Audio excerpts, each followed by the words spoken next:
યાત્રાધામ સાળંગપુર કષ્ટભંજન હનુમાનજી મંદિરમાં રાંધણ છઠ નિમિત્તે વિશેષ શણગાર કરવામાં આવ્યો છે। હનુમાનજીને 1000 કિલોથી વધુ વિવિધ શાકભાજીનો શણગાર કરાયો છે। શાકભાજીમાં સુરણ, રીંગણ, ટામેટા, શકરિયા, ગુવાર, દૂધી, બીટ અને મૂળાનો સમાવેશ થાય છે। તો દાદાને શાકભાજીની થીમવાળા વિશેષ વાઘા પણ પહેરાવવામાં આવ્યા છે। શણગાર માટે વપરાયેલા શાકભાજી વડોદરાના પાદરાથી ભક્તોએ મોકલ્યા હતા।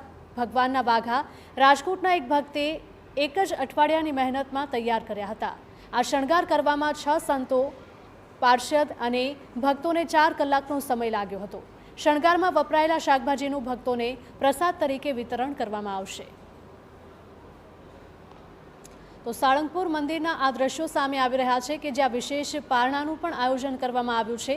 યાત્રાધામ સાળંગપુરમાં દર વર્ષે આ રીતે વિશેષ શણગાર કરવામાં આવતો હોય છે।